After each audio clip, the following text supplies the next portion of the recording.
Et salut à toutes et à tous, c'est Scott Adams et aujourd'hui on parle cinéma avec la toute récente sortie en salle de Underworld 4 le 8 février dernier.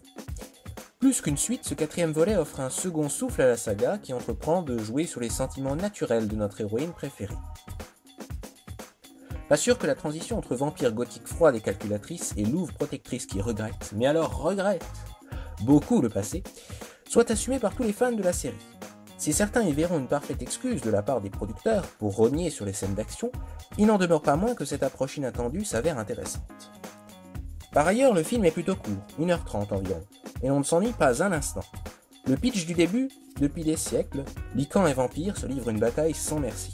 Mais les deux races sont à l'aube d'une ère nouvelle, car les humains, qui ont récemment découvert leur existence, décident de cesser leurs conflits internes pour s'engager ensemble dans la lutte contre ce qu'ils considèrent comme des fléaux.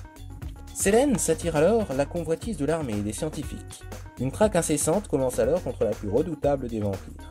Prometteur, certes, mais quelque peu mensonger ce pitch.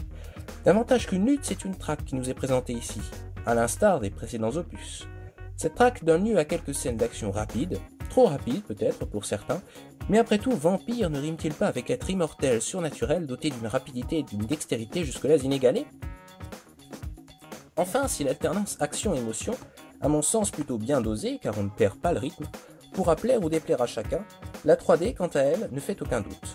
En effet, si vous avez choisi d'aller voir la version 3D du film, ou si comme moi votre cinéma ne vous a tout simplement pas laissé le choix, sachez qu'un filtre floutant la plupart du temps votre image nuira gravement à votre immersion dans cette aventure.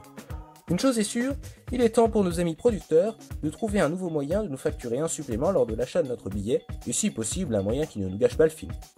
En résumé, Underworld 4 vaut le détour, mais en 2D uniquement, sinon il est préférable d'attendre sa sortie en DVD. Et pour les plus fétichistes des chiffres d'entre vous, je dirais que sur une échelle de 1 à 10, ce quatrième volet vaut bien un 8. Allez, quant à moi je vous dis à très vite pour d'autres critiques avec Scott Adams.